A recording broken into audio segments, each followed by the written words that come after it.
dungu tekun. Jadi orang yang menyebarkan kedunguan ke masyarakat. Nah, sebelum saya mau mulai edukasinya, saya mau menunjukkan kesaktian dulu untuk membedakan bahwa magician sebenarnya jauh lebih sakti daripada dunia perdukunan. Dukun itu mainan anak setan. Kayak contohnya yang penggandaan uang, tahu ya? Penggandaan uang yang dimas-dimas itu kan pakai ngumpetin tangan dulu di belakang punggung. Kalau magician nggak perlu kayak gitu. Kita bisa pakai uang orang lain juga. Boleh ada yang punya uang kecil dikeluarin? Ada uang 2.000, 5.000 mungkin? Ada? Oh, ada. Jangan dari ini dong, di depan peserta aja, peserta. Nanti dikiranya teman lagi. Settingan, ada nggak peserta? Ada? Oke, bentar. 1.000.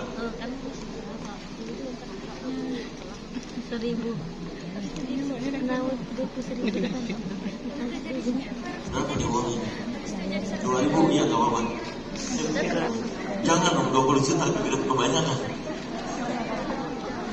Oke. Saya akan menggandakan uang. Ini boleh kru saya buat pegang mic-nya? Ya. Jadi kalau magician itu kita menggunakan keajaiban untuk hiburan. Nah, kalau untuk menggandakan uang, kita nggak perlu ngumpetin tangan di belakang punggung. Karena ini kalau kita lipat-lipat seperti ini by the way kosong ya, tangan kaki saya bolak-balik. Ini kita tutup seperti ini, kita lipat seperti ini, kita tutup lagi seperti ini, kita lipat lagi seperti ini, lalu ditutup tangan seperti ini.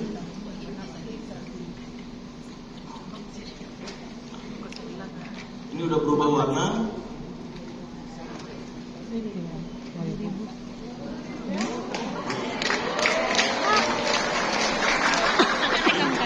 Nah, mungkin banyak yang berpikir ketika melihat pertunjukan magic seperti ini, itu mah uangnya pasti uang sulap, uangnya uang mainan. Boleh dicek?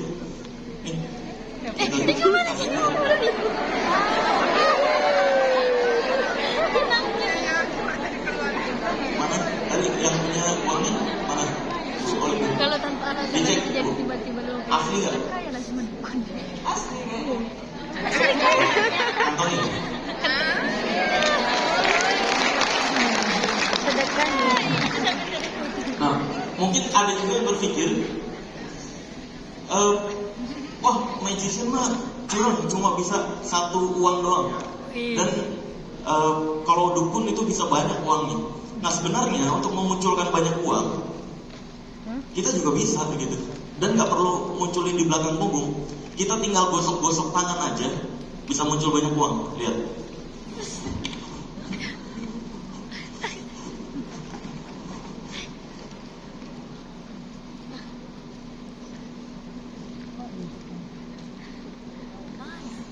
Oh, dari bilang.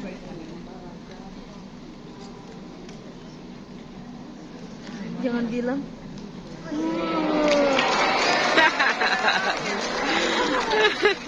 Enak kali. Banyak uang. Ada yang mau? Kerja, nggak boleh minta-minta. Allah itu lebih suka tangan memberi daripada meminta-minta. Oke. Dan sebelum saya mulai juga, saya mau membedakan antara dunia magic dan dunia perdukunan. Saya mau pakai tali aja nih, simple. Saya boleh ambil talinya nggak? Aduh, capek aku. Nah,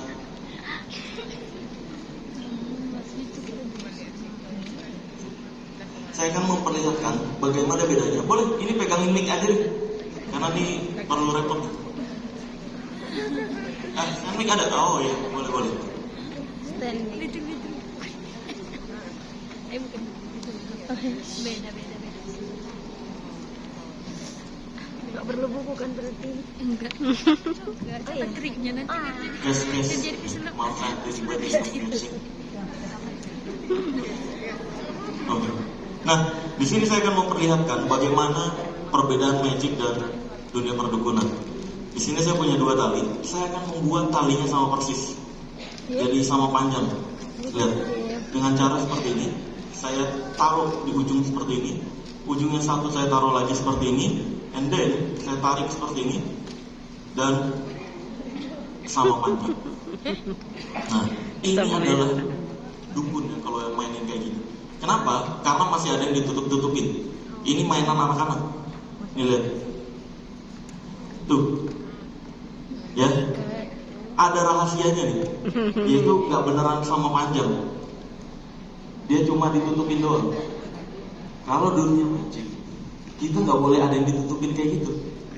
Dunia magic itu, nih, ini kan masih beda ya. Kita akan samain.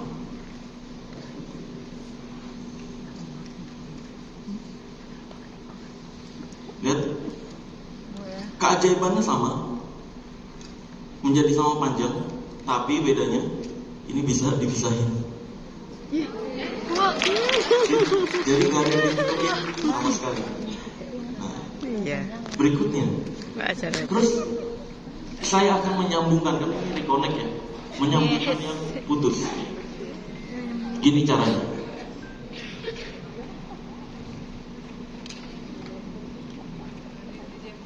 Saya akan ikat dulu. Nah, cara menyambungkan yang dukun praktekkan itu seperti ini. Pakai cara curang. Tapi anehnya di Indonesia tuh nganggapnya ini adalah sebuah keajaiban. Nah, padahal nih lihat, kalau dunia magic kita nggak boleh ada yang ditutup-tutupin. Jadi ikatannya kita bisa geser, kita bisa simpen, dan dia beneran nyambung jadi satu. Bukan hanya itu, dalam dunia magic kita harus menciptakan hal baru seperti ini, yaitu bentuk yang lain, bentuk lingkaran. Dan ini bukan hanya ikatan, tapi beneran berlingkaran. Oke, kurang lebih begitu. Kita mulai ke materinya. Oke, jadi perlu diingat ya bahwa dukun itu nggak layak dipercayai. Yang perlu dipercayai Allah Azza wa Jalla. Oke, boleh mulai slide-nya. Slide pertama. Nah, berbicara tentang reconnect. Reconnect ini berarti kita menyambungkan ulang. Kita perlu tahu dulu hal-hal yang bisa membuat kita terputus itu seperti apa. Yaitu salah satunya adalah belief atau kepercayaan ini. Lihat baik-baik, di tengah kata belief ada kata lie yang artinya bohong. Bahaya sekali ketika kita mempercayai sebuah kebohongan, karena kepercayaan akan mempengaruhi hidup kita sepenuhnya. Kepercayaan yang salah akan membuat hidup kita salah. Kepercayaan yang benar akan membuat hidup kita benar. Banyak banget sekarang di Indonesia terutama kepercayaan-kepercayaan yang salah. Kayak contohnya yang entah itu dari mana dasarnya, ilmunya nggak jelas, tapi banyak dipercaya. Kayak contohnya, kalau di depan rumah atau di depan toko ada tanah, itu tandanya itu disantet, itu tandanya diguna-guna. Ini kepercayaan dari mana? Islam nggak pernah mengajarkan hal tersebut, budaya manapun juga nggak pernah mengajarkan hal tersebut. Tapi kepercayaan ini dipercaya, katanya tanah kuburan lah dan semacamnya. Ya kalau ada tanah dibersihin, sesimpel itu gitu. Jangan sampai kepercayaan-kepercayaan kayak gini akan membuat pikiran kita jadi paranoid atau ketakutan berlebih. Maka dari itu, belief itu sangat penting banget untuk membuat kita tetap terkonek dengan kewarasan dan hidup kita tetap di jalur yang benar. Karena kalau sekali lagi, ketika belief atau kepercayaan kita salah, maka hidup kita juga akan salah. Kepercayaan kita benar, hidup kita juga akan menuju ke kebenaran. Maka dari itu, kepercayaan ini adalah hal yang utama dan penting kita untuk. Nah gini, gimana terus kepercayaan yang benar? Perihal hidup, Allah luar biasa nih. Kalau umat Islam, kita udah diberikan contekan nih cara-cara untuk hidup, yaitu Al-Quran. Kita tinggal contek aja, contek di Al-Quran. Kalau ada masalah kayak gimana, kalau misalkan merasa takut kayak gimana, kalau misalkan terkena bangkrut gimana, itu semua ada di Al-Quran. Kita tinggal contek aja. Cuma sayangnya kita seringkali manusia merasa sombong untuk mempelajari sesuatu, sehingga kita nyari solusi sendiri, bukan minta tolong ke Allah Azza wa Jalla. Nah, slide berikutnya. Boleh? Slide beli mana? Bukan ini. Oh ya, coba. Oke. Nah, belief, kepercayaan itu ada sistem terbuatnya, yaitu ini langkah-langkah terbuatnya kepercayaan. Cara berpikir akan mempengaruhi tindakan. tindakan akan mempengaruhi kebiasaan, kebiasaan akan mempengaruhi karakter, karakter akan merubah realita atau kenyataan. Ini adalah belief system manusia, ada 5. Nah, maka dari cara berpikir akan merubah tindakan. Contohnya apa? Contohnya kayak tadi yang kita percaya ada tanah di depan rumah atau di depan toko itu adalah guna-guna, itu kepercayaan bodoh. Karena cara berpikir kita percaya dengan kebodohan yang seperti itu, tindakan kita berubah. Yang harusnya tanah itu ya mungkin orang jatuh atau emang ada orang usil naruhin pengen motorin toko kita, yang harusnya kita tinggal bersihin doang. Tindakan kita ketika percaya kebodohan itu, maka kita akan mikir, wah jangan-jangan gue disantet, wah jangan-jangan gue diguna-guna, wah gue pasti sakit, wah toko gue pasti bangkrut, toko gue pasti sepi, dan semacamnya. Pikiran-pikiran negatif ini akan menjadi sugesti di pikiran kita. Nah, tindakan berubah akan merubah kebiasaan. Tindakan yang tadinya kita tenang-tenang aja buka toko karena kepercayaan yang salah, kebiasaan kita juga jadi berubah. Yang tadinya toko bukanya pagi, karena dia takut telat makan dan semacamnya jadi susah tidur, bangun kesiangan, toko jadi mulai buka siang terus ngelayan pelayan, melayani pembeli, jadi nggak banyak senyum, jadi nggak ramah karena stres mikirin tanah yang tadi, padahal tanah tinggal dibersihin. Kebiasaan berubah akan merubah karakter. Karakter yang tadinya kita kelihatan happy, karakternya juga jadi berubah nih. Karakter jadi kayak, kok ini orang kayak banyak masalah, jadi banyak pikiran dan semacamnya. Diajak komunikasi gak asik. Nah, karakter ini akan merubah kenyataan. Kenyataannya jadi tokonya sepi beneran karena kepercayaan bodoh yang dia yakini. Gitu. Maka dari itu, cara berpikir ini perlu kita pelajari bagaimana cara berpikir yang benar, bagaimana cara berpikir yang salah. Nah, yang benar dan salah ini, yang benar itu biasanya ada dalilnya atau ada dasarnya. Kalau dalam Islam kita diajarkan jangan pernah gampang percaya sama perkataan orang lain, harus punya dasar semua. Makanya hadis itu ada yang palsu, ada yang sahih. Ya, yang palsu-palsu kita nggak boleh dipercaya. Yang sahih-sahih kita utamakan. Yang sahih ini apa? Yang ini kata ini, kata ini, kata ini, kata ini, semuanya terpercaya. Jadi ada dasarnya semua. Pengetahuan, segala sesuatu yang tidak ada dasarnya jangan sampai mempengaruhi hidup kita.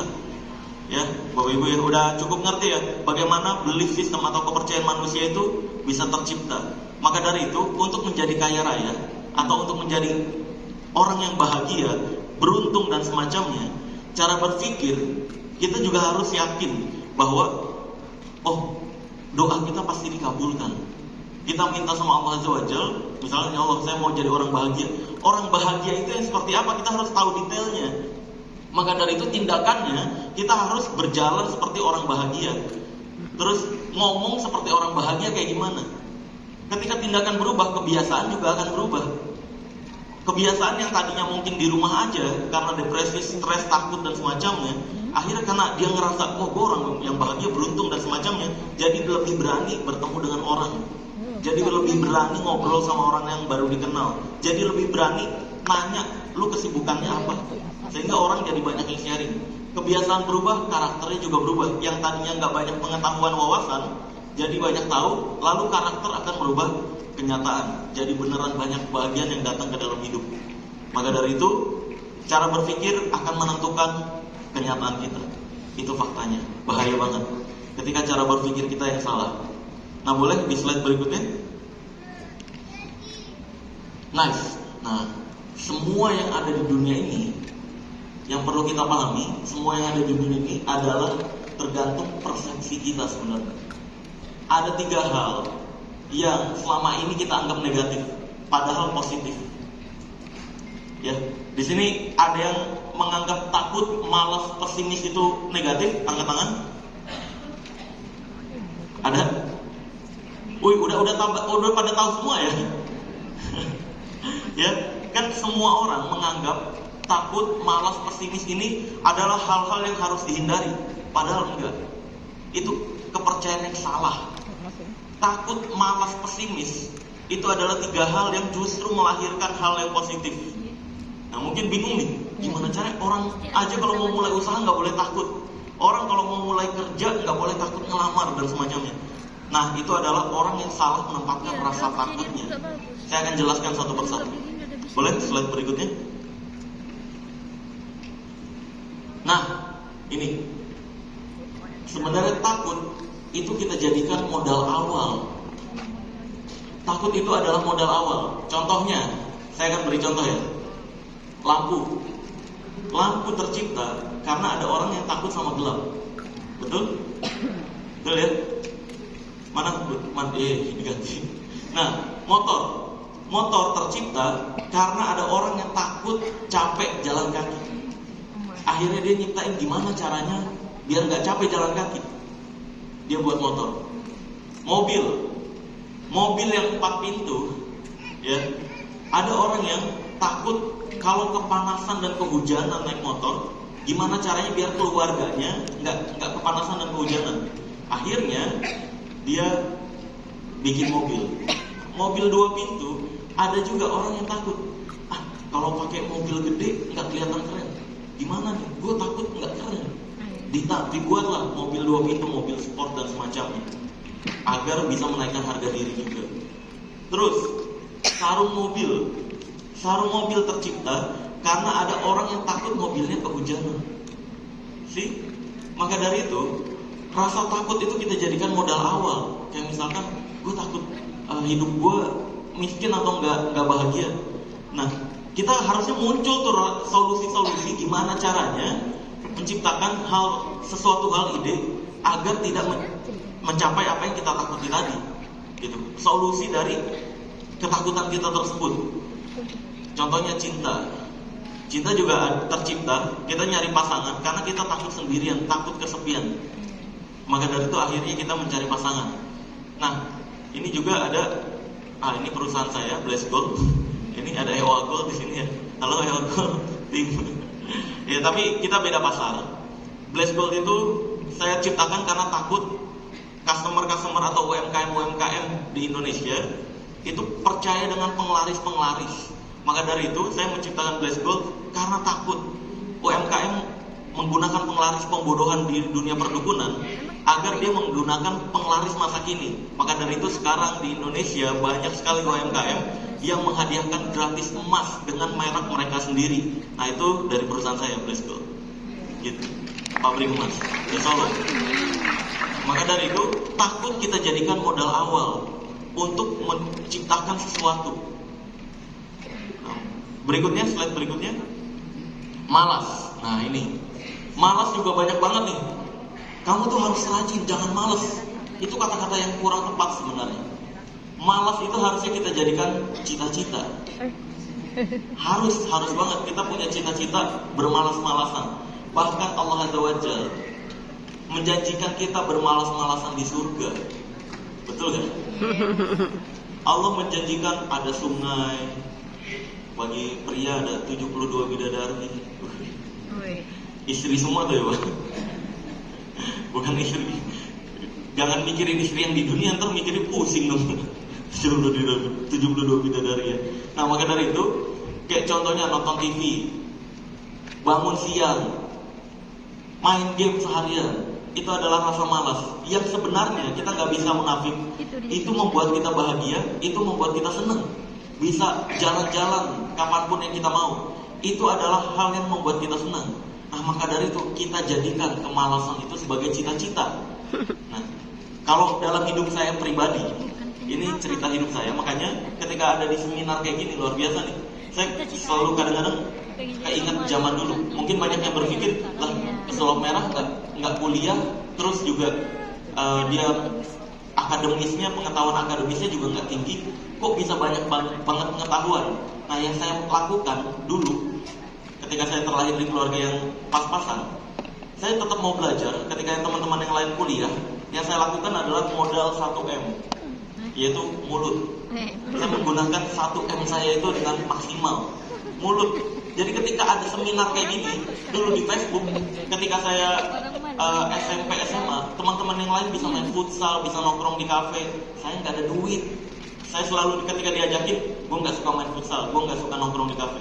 Yang saya lakuin adalah untuk mengisi waktu kosong saya ngelihat di Facebook nih, main ke warnet pulang sekolah, di Facebook banyak seminar-seminar yang harga per tiketnya 3 juta, 5 juta. Saya penasaran nih, ini seminar kok ngehargain tiket 3 juta, 5 juta ini apa nih isinya? Bisa merubah sebagaimananya. Nah yang saya lakukan karena saya nggak punya uang 3 juta 5 juta itu, kalau minta ke orang tua malah diomelin habis-habisan. Yang saya lakukan telepon nomor adminnya, saya bilang, Pak, butuh kru gratisan nggak? Saya nggak dibayar nggak apa-apa, karena saya mau belajar gimana caranya ngurus event. Itu alasan saya ngebohong sih, tapi itu alasan saya. Ada beberapa event yang menerima, ada beberapa event yang nolak. Nah, yang dari yang nerima-nerima ini, yang saya lakukan adalah beresin bangku-bangku peserta seperti ini, naruhin minuman-minuman di setiap meja, terus saya duduk di dekat pintu situ. Yang saya lakukan adalah nguping materi apa yang disampaikan. Nah, itu yang saya serap dan itu yang saya sampaikan sekarang. Maka dari itu belajar itu hal yang penting. Nah, ini yang udah saya lalui untuk bisa mencapai rasa malas atau cita-cita saya ini. Saya pertama kali kerja jadi tulang punggung keluarga itu sejak umur 16 tahun. Usaha ayah saya bangkrut. Terus akhirnya mau nggak mau saya harus jualan gorengan, mie ayam dan semacamnya. Terus setelah jualan gorengan mie ayam itu, karena penghasilannya 500.000 per bulan, cuma cukup untuk bayar listrik, saya nggak bisa jajan tetap. Saya doa lagi ke Allah, ya Allah, saya butuh penghasilan yang lebih besar. Seenggaknya saya bisa jajan, beli handphone. Waktu itu saya nggak punya handphone. Di saat yang lain nih, ini kampretnya sih kalau diingat-ingat ya. Di saat yang lain pakai BBM, teman saya nanya tuh, Sel, BBM lu apa? Premium. BBM itu apaan gitu? Orang saya pakai SC Hidayah. Rp1 1 karakter. Teman-teman yang lain pada, Sel, BBM-nya apa? Saya nggak ngerasain BBM itu kayak gimana. Nah akhirnya karena saya tahu BBM itu ternyata handphone, ada aplikasi di handphone yang bisa chat-chatan, saya pengen ngerasain juga. Makanya saya jualan gorengan dan mie ayam. Pertama kali pekerjaan pertama saya itu jualan gorengan dan mie ayam. Terus dari situ nggak cukup untuk bisa beli handphone. Akhirnya ada yang nawarin kerja di Senayan City di Jakarta, di mall yang cukup besar, gajinya 1,8 juta. Waktu itu di saat UMR 2,5 juta. Nah akhirnya kerja jagain anak-anak. Tahu ya playground kayak gitu di sini ada ya playground ya, yang mainan prosotan. Ya, nah saya itu yang jagain anak-anaknya itu biar nggak merosot kepalanya duluan, biar nggak merosot badannya nyamping atau nggak nyenggol teman lainnya. Nah saya jagain anak-anak tuh di Senayan City ini. Dari gaji 1,8 juta ini saya mulai bisa beli handphone second yang ada BBM-nya. Setelah berbulan-bulan saya kerja, alhamdulillah bisa beli handphone second, bisa download BBM. Walaupun dulu kalau ingat ya, itu ada handphone yang ada bolanya di tengah. Itu ada yang ingat, ada yang tahu, ada bolanya di tengah. Itu handphone yang saya beli. Kalau saya ke kananin, kadang-kadang dia ke kiri. Kalau saya ke atasin, kadang ke bawah. Itu udah agak-agak error. Tapi alhamdulillah saya udah bersyukur karena itu bisa download BBM. Waktu pada saat itu ya bisa download BBM, tapi ngelek-ngelek banget. Dan di saat itu saya coba nanya ke teman-teman, gue udah punya BBM lu berapa? Nah, sekarang kita udah ganti ke WhatsApp. Gue telat ya, gue telat di kampret juga. Nah dari situ, tapi tetap ada beberapa yang punya BBM, saya tetap nyobain walaupun sebentar, terus udah langsung berganti ke WhatsApp Android. Berikutnya setelah kerja di Senayan City, yang saya lakukan adalah ada yang nawarin waktu itu untuk jadi agen asuransi. Sel nih, agen asuransi itu peluangnya lebih besar untuk mendapatkan uang banyak. Nah, alhamdulillah saya nggak sukses di agen asuransi. Saya coba nih ke pasar-pasar. Kalau diingat-ingat itu memalukan banget sih pas jadi agen asuransi ya. Karena saya pakai jas beli di tempat second kayak gitu dulu. Jas yang ada injeknya, itu harganya 30.000, masih ingat banget. Terus sama kemeja beli di pasar.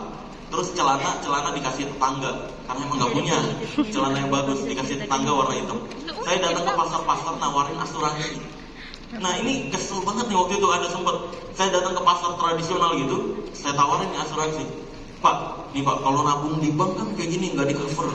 Kalau nabung di asuransi biasa, ini kalau sakit ini nanti siapa yang mau biayai anak. Nah kalau taruh uangnya di unit link, dulu bahasa lainnya tuh unit link. Kalau bahasa taruh di unit link, ini ketika bapak sakit, keluarga tetap ada yang menggaji dan semacamnya. Kok tadinya ada bau rokok, jadi nggak ada bau rokok nih. Pas saya lihat orangnya udah nggak ada. Itu sering banget tuh. Itu sering banget di pasar-pasar tradisional. Saya datang pakai kemeja, pakai dasi, pakai celana rapi, nawar-nawarin asuransi. Alhamdulillah, dari semua yang saya tawarin nggak ada yang sukses. Walaupun pada saat itu saya mikir, kok nggak ada yang satupun yang masuk ya, gitu. Nggak ada satupun yang bisa saya tawarin. Dealing gitu. Akhirnya ya mau nggak mau saya nganggur lagi. Tapi luar biasa, dari asuransi itu setiap hari Sabtu ada pembelajaran seminar gratis. Nah dari situ saya tahu tentang pikiran manusia seperti apa dan bagaimana cara-cara marketing menjebak kliennya. Nah setelah 6 bulan kemudian nggak dapet klien juga, akhirnya dari salah satu yang saya tawarin asuransi ini ada yang kenal saya pesulap. Ditawarin lah kerja di Blok M. Nih Sel, mau kerja di Blok M nggak? Ini di mall kayak gitu. Ini ngajarin anak-anak main sulap, anak kecil main sulap. Gajinya 2,5 juta per bulan, UMR. Wah boleh banget nih, UMR 2,5 juta, sebelumnya 1,8. Akhirnya saya terima, jadilah saya karyawan di itu tuh foto yang ketiga tuh. Foto yang ketiga itu ngajarin sulap anak-anak dengan gaji 2,5 juta. Nah mulai tuh upgrade handphone, mulai bisa tuh nggak ngelek-ngelek lagi. Terus mulai bisa bayar kontrakan, mulai bisa bayar listrik, ada makan dan semacamnya. Berikutnya oh ini asuransi. Berikutnya saya ojek online setelah ini. Setelah saya kerja di Blok M, saya kerja di ojek online. Jadi ojek online itu saya lama banget, 3 tahun. 3 tahun ngojek. Itu dari pagi ke pagi. Sebenarnya alasan saya ngojek itu bukan karena saya suka naik motor, bukan. Tapi saya nggak suka di rumah. Karena semenjak bapak saya bangkrut dari rental mobilnya, umur saya 16 tahun, itu kita pindah jadi ke kontrakan kecil. Itu banyak banget padat-padat semua tuh. Padat, barang-barang yang tadinya rumah 100 meter lebih, pindah ke kontrakan tipe 60. Itu kayak padat banget di rumah, makanya saya nggak nyaman di rumah. Pas datang ojek online, alhamdulillah saya bisa ada alasan untuk nggak di rumah. Akhirnya saya jadi ojek online pagi ke pagi, berangkat habis subuh, pulang jam 1 pagi. Nah dari situ saya sebenarnya udah bilang ke Allah waktu itu sejujurnya, ya Allah, saya udah ngerasa cukup, terima kasih banyak. Orang tua saya bisa makan tanpa hutang, kontrakan bisa terbayar, semuanya listrik bisa terbayar, walaupun harus capek. Waktu itu sebulan saya pertama kali Gojek itu tahun 2015 dapat 8 sampai 10 juta pagi ke pagi, istirahat di warteg sama di masjid doang. Nah, dari ojek online inilah saya dapat handphone pertama yang bagus karena itu cicilan di Gojeknya. Dulu jadi driver yang nggak punya handphone itu dikasih handphone tapi dicicil tiap bulannya sama Gojeknya. Nah, dari Gojek ini saya sambil nge-YouTube tuh, nge-YouTube setiap seminggu sekali. Karena pada saat itu saya semenjak yang ikut-ikut seminar itu, saya udah tahu malas itu harus dijadikan cita-cita. Makanya cita-cita saya itu sebenarnya walaupun udah ngerasa cukup dari ojek online, tetap ada rasa enak ya. Waktu itu di ojek online ya, saya pernah ngeliat ada mobil yang atapnya kebuka. Ini orang bisa kerja apa biar bisa beli mobil ini ya gitu. Enak kali ya. Saya sebenarnya pengen, ya Allah, saya pengen nyoba naik doang, nggak pengen punya. Coba pengen naik jadi penumpang, gimana rasanya naik mobil atap kebuka gitu. Waktu itu doanya cuma selentingan doang, sebenarnya nggak serius-serius banget gitu. Akhirnya waktu itu pas jadi Gojek itu ada yang nyaranin, Sel, daripada ngejar TV, kan saya ngejar TV itu dari zaman sekolah juga ya. Terus daripada ngejar TV mendingan YouTube aja, seenggaknya biar apa yang lu tahu nggak lupa. Makanya seminggu sekali saya mulai YouTube tuh. Seminggu sekali, Kamis syuting, Jumat upload, Kamis syuting, Jumat upload. Kalau ngikutin saya dari lama, itu saya uploadnya seminggu sekali. Cuma belakangan ini aja seminggu 2 kali, Selasa dan Jumat. Nah, dulu kalau ngeliat juga di video-video saya lama saya, itu tangan saya tuh belang tuh. Karena ya Gojek itu pakai sarung tangan.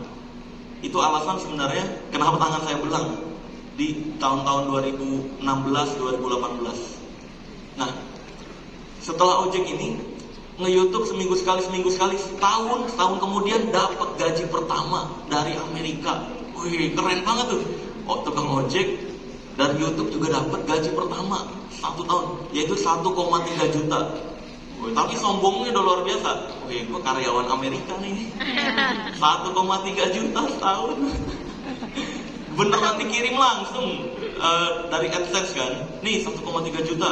Dari dolar udah dirupiahin kan, $100 tuh 1,3 juta. Wih, udah bangga banget tuh. Itu saya pakai untuk traktir keluarga. Traktir keluarga saya, orang tua, adik, saya traktir. Itu ngerasain bahagia. Wah, berarti beneran dari YouTube bisa dapat uang. Tetap, tapi uploadnya seminggu sekali karena niat saya bukan untuk nyari uang. Niat saya biar pengetahuan saya, seenggaknya saya nggak lupa, saya taruh di YouTube. Nah, bulan-bulan berikutnya, 3 bulan berikutnya, saya dapat lagi 1,3 juta. Bulan berikutnya 2 bulan. Bulan berikutnya 1 bulan per bulan dapat 1,3 juta. Nah, di tahun kedua saya nge-YouTube itu udah mulai 1 bulan sekali dapat 1,3 juta. Lalu luar biasanya, waktu itu ada di rekening sisa tinggal 5 juta. Waktu itu Gojek udah mulai malas-malasan tahun kedua tuh. Karena dari YouTube udah dapat 1,3. Gojek ya nggak perlu serius-serius amat lah, nggak perlu pagi ke pagi, siang ke sore aja atau siang ke malam aja. Nah, akhirnya ketika dapat 1,3 per bulan itu, yang saya lakuin di rekening itu, ingat banget, pas bayar kontrakan berikutnya, sisa tinggal 5 juta. Sisa tinggal 5 juta, saya mau nggak mau, pas ngelihat handphone, lagi nungguin orderan ya, ngelihat YouTube, itu munculnya, itu tentang kurban semua tuh. Tentang keutamaan kurban. Lah, ini kenapa jadi muncul keutamaan kurban? Allah itu tidak akan menghilangkan uang yang dikeluarkan untuk Allah. Allah akan mengganti gitu-gitu. Setiap bulunya dihitung kebaikan. Nah, saya ngelihat kayak gitu, ini apa ya, gue disuruh kurban ya? Di rekening tinggal 5 juta, 4 bulan lagi saya harus bayar kontrakan. Kalau itu nabung full, itu juga ngepres banget untuk bayar kontrakan, ngepres. Maka dari itu, tapi kalau ini dipakai, saya jadi kurang nih, ya kan? Akhirnya, cobalah kita tes janji Allah kayak gimana. Akhirnya 2 juta saya beliin kambing kurban. Langsung. Ini kalau sampai nggak dibalikin, saya sempat waktu itu ini jangan ditiru ya. Sampai ini nggak dibalikin, sampai gue kurang bayar kontrakan, gue salahin Allah nih. Gitu waktu itu sempet, karena kayak coba kita tes. Masa dari dulu doa gue dikabulin dapat kerjaan, ini kagak beneran. Saya coba nih, bulan pertama, lah kok ini gini-gini aja.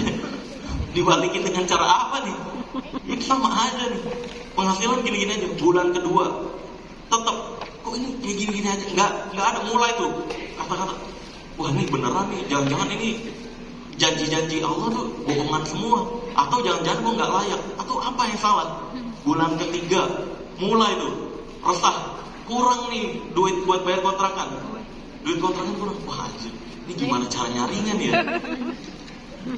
Menuju bulan keempat, bulan ketiga keempat, itu tiba-tiba ada yang kontak saya untuk jadi host di salah satu aplikasi di Cina. Itu kontraknya 2 bulan, per bulannya kontraknya 5 juta, 2 bulan itu 10 juta. Masuk, bayar kontrakan pas. Wih, alhamdulillah. Luar biasa tuh, itu beneran seringkali dari kejadian-kejadian yang saya alamin ya. Seringkali manusia itu ketika kepepet masalah, dia bukan pasrah ke Allah, dia malah mencari solusi sendiri. Bayangin, kalau andai aja di bulan ketiga menuju keempat itu, saya bukan berharap ke Allah lagi, saya malah pinjol atau malah minjem ke orang dengan bunga, akhirnya riba. Mungkin Allah nggak ngebantuin tuh. Nah, tapi alhamdulillahnya ketika kita pasrah, di detik-detik terakhir biasanya Allah baru ngebantu. Coba kita sadarin deh, dari kejadian saya itu yang saya alami, saya coba pelajari kisah-kisah Nabi dan Rasul juga. Nabi dan Rasul gitu juga ternyata hidupnya. Contohnya ketika diserbu Fir'aun, udah mepet di pinggir laut, udah nggak ada jalan keluar lagi, ya kan? Apa yang dilakuin? Pasrah. Bukannya malah damai ke Fir'aun, bukan malah minta, ya udah kita cincai lah, damai lah, ini udah ke pojok nih, gitu. Enggak gitu. Tapi luar biasa kan, Allah ngasih bantuan baru, yaitu tiba-tiba bisikin belah lautan. Lautan kebelah itu hal yang mustahil. Begitupun Rasul Shallallahu Alaihi Wasallam ketika kelaparan, beliau tuh bukan malah pinjaman riba, bukan. Rasul Shallallahu Alaihi Wasallam ketika lapar ngeganjel perutnya sampai 3 batu bahkan, sampai 3 batu ngeganjel perutnya. Itu kan kisah yang dimana ada para sahabat Rasul lagi ngebangun persiapan perang, terus berhari-hari belum makan. Nah, ketika samperin Rasul, ya Rasul, ini kayaknya kita perlu pulang dulu deh, karena ini teman-teman semua, sahabat-sahabat semua udah mulai lapar nih. Kita udah ngeganjel batu nih, satu nih, dikasih lihat nih di perutnya, nih kita udah ngeganjel perut kita. Terus Rasul diam, Rasul ngeliat, kasih lihat perutnya. Saya juga sama, 3 batu tapi 3 batu. Nah, ketika itu Rasul langsung nanya, ya udah, tanya siapa yang punya makanan di rumah. Pas sahabat ini ke rumah, balik lagi, ada istrinya bilang ada roti gandum dan sayur sop gitu. Ini bisa untuk 10 orang, sop daging. Akhirnya, ya udah, kita ke rumahnya Fulan aja. Wahai para sahabat semua, di rumah Fulan ada makanan, kita berhenti dulu, kita makan dulu di rumah Fulan. Ada 900 orang lebih, saya lupa tuh itu tepatnya berapa orang ya. Ada 900 orang lebih langsung masuk ke rumah orang tersebut, si Fulan ini. Pas nyampe depan rumahnya, istrinya kan kaget ya, ini orang banyak banget, dibilangin tadi 10 orang doang. Nah, dari situ istrinya ngomel-ngomel, tapi si sahabat ini bilang ke Rasul, ya Rasul, ini makanannya nggak cukup. Akhirnya Rasul bilang, ya udah, saya masuk ke dalam. Terus ya itu mukjizat Rasul berikutnya. Rasul SAW dia motong roti gandumnya, terus tumbuh lagi. Sopnya pun begitu juga. Ketika disendok, tumbuh lagi. Nah, itu terjadi juga di akhir-akhir. Iya kan?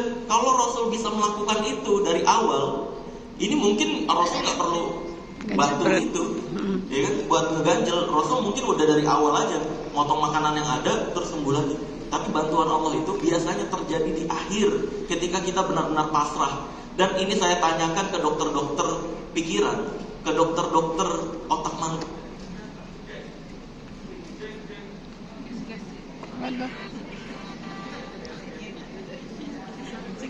Habis baterainya. Coba. Cek, gangguan goib. Tiba-tiba mati. Ya, jadi seringkali bantuan Allah itu justru terjadi ketika di akhir dan ketika kita mulai putus asa. Oke, udah cukup paham ya? Lalu berikutnya akhirnya untuk menciptakan rasa malas itu, dari ojek, YouTube saya mulai dapat kontrak, dapat kerjasama di berbagai macam lagi perusahaan, sampai saya sempetnya waktu itu bilang, ya Allah, ini terima kasih banyak, mudah banget hidup saya nih, luar biasa. Saya harus ngapain lagi nih? Waktu itu udah kebeli rumah, udah beli mobil, saya mikir ini ngapain lagi nih? Akhirnya ojek online berhenti juga, udah aman. Nanti kalau mati lagi kita ganti baru. Ya. Nah, akhirnya saya bikin, saking bingungnya saya udah kebutuhan udah tercukupi, saya mikir ini ngapain lagi ya Allah. Akhirnya saya bikin apotek. Saya mikir, saya takut nih, saya memanfaatkan rasa takut tadi. Takut masyarakat yang nggak tahu konsultasi kesehatan kemana, nggak punya uang, takut datang ke rumah sakit. Saya bikin apotek yang konsultasi gratis, cek tekanan darah gratis, pokoknya bayar obat doang. Akhirnya saya bikin apotek Delta Waras di Bintaro. Terus setelah apotek juga, saya ngapain lagi ya? Takut UMKM yang tadi, makanya bikin Blast Gold. Nah, ada 3 perusahaan yang sekarang saya kelola sampai saat ini. Ini untuk mencapai rasa malas saya suatu saat nanti. Dan ini juga untuk membuka lapangan pekerjaan agar pengangguran bisa turun. Karena dengan lapangan pekerjaan luas, pengangguran turun, saya berharap ini bisa jadi modal untuk nanti di akhirat nanti. Jadi mau bagaimanapun hidup kita, sehebat apapun hidup kita endingnya cuma bisa jadi kenangan doang. Mau jadi kenang baik atau dikenang buruk itu pilihan kita. Maka dari itu saya menggunakan ini, melakukan semua ini, perusahaan-perusahaan saya, YouTube saya totalitas untuk edukasi, totalitas nggak mikirin uang dapatnya banyak atau dikit, totalitas edukasi masyarakat. Saya berharap di akhirat nanti, ketika saya nggak ditemukan di surga, ada orang yang di surga yang bilang, ya Allah, sulap merah mana nih? Saya berharap itu sih. Maka dari itu bisa dibilang saya sekarang ada di depan ini bukan karena saya lebih mulia atau pintar dari Bapak Ibu semua. Ini karena memang saya diberikan tugas PR yang lebih banyak aja sama Allah, tanggung jawab yang lebih banyak. Maka dari itu Bapak Ibu semua yang ada di sini sebagai penentu dan penilainya, saya berharap nanti ketika di akhirat nggak nemuin pesulap merah, ingat untuk bilang ke Allah, Allah tolong dong pesulap merah ini orang baik gitu. Kasih tahu Allah ya. Gitu, oke? Udah paham ya? Malas itu kita jadikan cita-cita. Bahkan Allah juga menjanjikan rasa malas itu sebagai cita-cita. Berikutnya. Nah, pesimis ini juga banyak banget orang yang bilang pesimis adalah hal yang negatif. Sebenarnya pesimis bukan hal yang negatif. Kalau kita sadarin, pesimis itu adalah orang yang sangat optimis tapi untuk gagal. Ya kan? Pesimis itu adalah orang yang salah menempatkan optimisnya. Seharusnya kita tuh nggak boleh menempatkan optimis kita ke hal-hal yang negatif. Kalau bisa optimis untuk gagal, kenapa nggak optimis untuk berhasil? Sih, kalau bisa optimis kita sangat membuat di hidup kita berubah jadi malas-malasan untuk gagal. Kenapa ketika optimis untuk berhasil kita nggak bisa berubah jadi salah kursi. Maka dari itu, ketika kita optimis, pastikan kita optimis menempatkan optimis kita ke hal yang benar. Kayak contohnya ini, dari yakin pasti gagal, yakin pasti rugi, yakin pasti berbangkrut dan semacamnya, ini akan membuat kita depresi. Nah, ganti optimisnya ke hal yang bagus, yakin pasti kaya, yakin pasti diterima, yakin pasti bermanfaat dan semacamnya, agar hidup kita juga berubah, bisa terkoneksi lagi dengan kewarasan. Oke, berikutnya saya mau ngasih terakhir, berikutnya aja. Nah ini terakhir, ini rumus kehidupan. K plus R sama dengan K, kondisi plus reaksi sama dengan hasil. Ini banyak yang belum sadar juga nih. Banyak dari kita yang menganggap masalah itu hal yang negatif, betul? Masalah itu adalah hal yang membuat kita depresi, padahal enggak. Sorry itu saya itu pemikiran yang salah, itu pemikiran yang keliru. Masalah itu justru tercipta ketika hidup kita mau dibuat berkembang oleh Allah Azza wa Jalla. Ingat tadi belief system ingat, cara berpikir akan merubah realita. Nah, saya akan buktikan. Ketika ada masalah di jalanan berlubang dan lagi dibetulin, itu kita nggak nyaman kan? Ya kan? Jadi macet, jadi harus bangun lebih pagi biar nggak macet dan semacamnya. Kondisi tidak nyaman atau masalah itu justru dibuat, itu terasa ketika kita ingin dibuat berkembang, ingin dinaikkan level oleh Allah Azza wa Jalla. Begitupun di tumbuhan ya, tumbuhan dari pot yang kecil, ketika dia makin besar, untuk bisa berkembang lebih besar lagi, kita harus cabut dia dulu, membuat dia sakit, cabut, kita pindahin ke pot yang lebih besar. Maka dari itu, sekali lagi ketika dapat masalah, jangan malah ngeluh, jangan malah mikir, ya Allah kenapa masalah ini datangnya ke saya? Jangan kayak gitu. Malah justru, ya Allah, saya dapat masalah nih, saya mau dibuat apa ya? Apa yang mau dikembangkan, apa yang mau Allah kasih pelajaran ke saya ya? Itu yang harusnya ditanyakan, biar hidup kita bisa makin berkembang. Oke? Jadi masalah, ketika dapat masalah, alhamdulillah. Bahkan saya udah sampai tahap di dunia artis ini kan banyak banget fitnah-fitnahan. Ketika saya difitnah, saya juga bisa tetap bersyukur. Saya tetap bisa bilang alhamdulillah ke Allah ketika difitnah, diejek, dihina. Saya bilang, ya Allah terima kasih. Saya sebagai orang yang difitnah, bukan orang yang memfitnah. Oke, jadi pikiran kita, untuk mengatur pikiran kita ini tetap bersyukur, itu ada caranya. Kita harus sadar dulu, harus terkoneksi dengan kewarasan, agar kita tetap sadar bahwa Allah selalu melihat kita. Gitu. Nah, terakhir, ini ada kisah dari Bernie. Pernah tahu F1? Ada yang tahu F1 ya? Yang lomba balapan. Bernie ini adalah CEO dari F1. Dia pakai jam tangan itu, Hublot mereknya. Itu harganya ratusan juta miliaran. Ketika dia mau jalan meeting, tiba-tiba di jalanan diberhentiin orang, dicopet semuanya termasuk jam tangannya. Jam tangan dicopet, dan bukan hanya dicopet, dia juga dipukulin, babak belur. Ketika babak belur, yang dia lakukan itu kan kondisi yang nggak bisa kita ubah tuh. Yang kita bisa ubah adalah reaksinya. Ketika kondisi kayak gitu, reaksinya kita gimana? Nah, Bernie ini luar biasa, pinter banget. Dia biasa pakai jam tangan Hublot. Kondisi babak belur, yang dia lakukan adalah dia kontak ke Hublotnya, bro, kita mau ajuin kerjasama nih, bikin iklan. Saya yakin ini meledak. di F1 juga nih. Iklannya gimana? Meeting lah. Ketika meeting, nih iklannya itu kita akan memperkuat brandnya ini jadi lebih diminati oleh masyarakat. Nah, talentnya itu adalah saya. Nah, Bernie pada saat itu lagi bengep-bengep mukanya nih. Lah, si Hublotnya ini kan mikir, lalu kondisi lagi gini habis dirampok mau jadi bintang iklan gitu. Ini nggak masuk akal nih. Udah, gue punya caranya. Akhirnya difoto nih, cekrek dia pakai jam tangan Hublot, dan pas diposting ada tulisan lihat seberapa berusahanya orang untuk mendapatkan jam tangan ini, dan hasilnya jadi berubah, jadi penuh dengan kebahagiaan. Nih bukti dia ngiklannya, slide berikutnya. Nah ini, tahu merek jam tangan Hublot pada saat itu naik drastis penjualannya karena orang mikir, wih, orang pengen dapat jam tangan Hublot aja sampai mukulin orang. Akhirnya iklan ini spektakuler dan dijadikan motivasi dan kesadaran bahwa kondisi kita nggak akan bisa merubah kondisi. Yang bisa kita ubah adalah reaksi kita terhadap kondisi tersebut. Reaksi ini yang akan menentukan hasil positif atau negatif. Makanya semua tergantung pengaruh kita, tergantung apa yang kita harapkan. Allah itu tergantung hambanya.